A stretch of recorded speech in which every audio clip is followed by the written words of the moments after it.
The poem An Elementary School Classroom in Slum is written by Stephen Spender. Stephen Spender was an English poet and an essayist. He left University College, Oxford, without taking a degree and went to Berlin in 1930. He has written many books. Books by Spender include Poem of Dedication, The Age of Being, The Creative Element, The Struggle of the Modern, and an autobiography, World Within World. In an elementary school classroom in a slum, he has contrasted on themes of social injustice and class inequalities. The writer of this poem, Stephen Spender, describes the communal inequalities which are usual in this society. In this poem, the author describes the situation of the students of an elementary school. The school is located in a slum area. The poet wants everybody's attention. The poet is drawing the attention of the people towards the pathetic condition of children in the slum area, those who are willing to study and those who are enthusiastic about fulfilling their dreams. He wants them to get trained. The poet wants the children, those who are studying in the elementary school classroom in the slum area, to be trained in order to become good citizens of our country and not criminals. An elementary school classroom in a slum gives us an idea about the condition of the school as well as the students. Let us read the first stanza and try to understand what is the present scenario of the children living in the slum area and what did the poet present in form of the poetry as his observation. Far, far from gusty waves, these children's faces, like rootless weeds, the hair torn round their pillow. The tall girl with her weighed down head, the paper-seeming boy with red eyes. The stunted, unlucky heir of twisted bones, reciting a father's gnarled disease. His lesson from his desk at back of the dean class. One unnoted, sweet and young, his eyes live in a dream of squirrel's game in tree room other than this. Gusty waves means breezy winds. Pallor means pale, dull face. Stunted, not fully grown due to malnutrition. And gnarled means knotted or rough. Weeds here means unwanted plants that grow on their own. Paper seeming boy means very thin boy, as thin as a sheet of paper. Heir means successor. The poet describes that the children who study in an elementary school which is set up in a slum area are in very bad condition.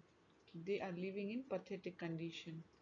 They do not have any arrangement to learn something new that they desire to learn, and there is no provision that is made so that they can do something that they are willing to do in the slum area. The poet says that the faces of children are dull and without any energy. The faces of the children seem to be lifeless. They are not full of energy like other kids of their age. They are expected to be very lively and energetic and enthusiastic. But here they seem to be quite dull and lifeless. These children are compared to unwanted weed, as they are not privileged and they do not get an opportunity to live better life. They are expected to be left in isolation, as they seem to be unwanted like the weeds. Here, the writer wants to say that these children seem to be unwanted like the unwanted weeds which grow on their own in the fields. So, they are left to live in isolation. There is nobody to take good care of them, and nobody is bothered about how their life should be. Their hair is not neatly done. It falls on their pale faces as if they should be torn apart. The children are untidy. They haven't combed their hair. Then he describes a tall girl who seems to be burdened by poverty. He is stating the term weighed down. He is using the phrase weighed down to state that the tall girl seems to be burdened by poverty. Her head is bent, maybe because of tiredness or shame.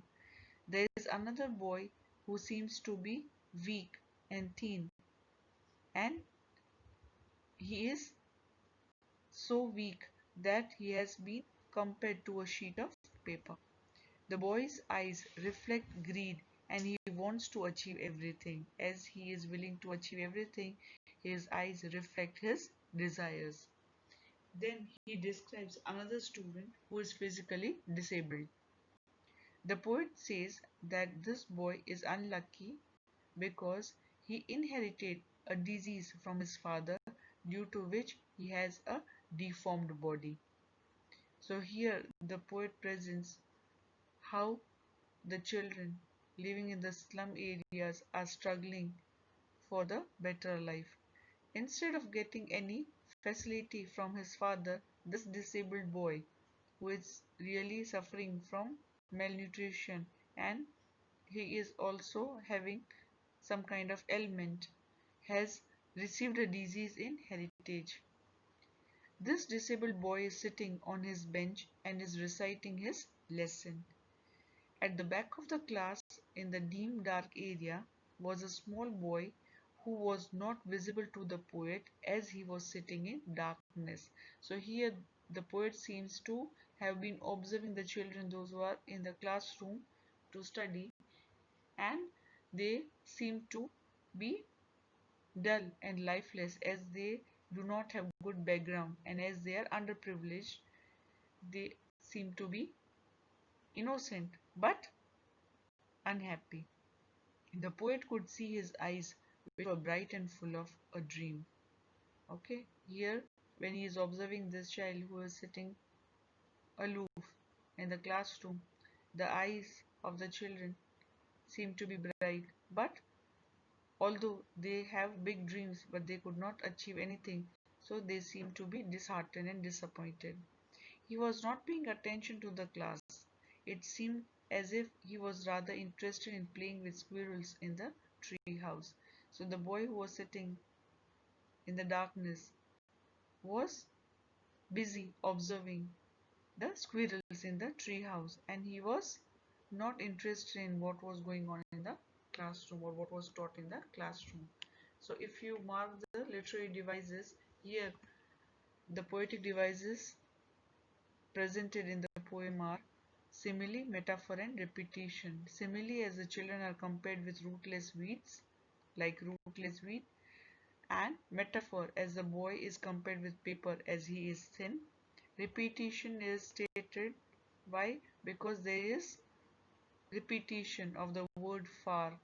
Far to stress on the distance has been repeated in the line. So we come across these poetic devices in the stanza. Let us read the next stanza. Stanza 2.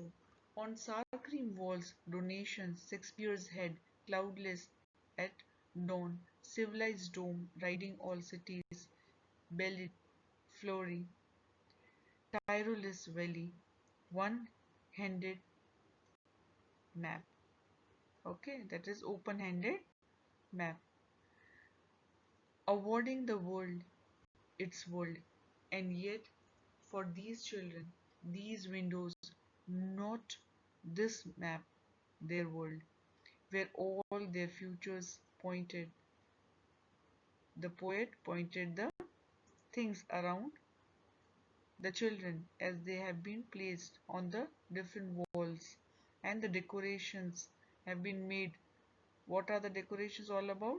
They are the donations made by the people, those who are well off, and the children, those who are least concerned and bothered about these donations, do not take any interest in what is being placed in the classroom walls. Were all their futures painted with a fog, a narrow street sealed in with a lead sky, far, far from rivers, caps, and stars of words. Sar here means unpleasant. It refers to the color of the wall, that is off-white or creamish or cream color. Donations, that are the things given or received in charity. Dawn means early morning or sunrise. Civilized dome refers to rising sun. Rising sun at the horizon, which is in the shape of a dome, that is semicircle. Tyrolese Valley, a beautiful ice-free valley in Austria. Sealed means shut or locked. Caps, a large piece of land that sticks out into the sea from the coast. The poet describes the walls of the school. They are cream in color, like the color of sour cream. This means that the walls are not clean. They have not been painted recently. The walls are covered with different charts and images that must have been donated by different people. So the poet has been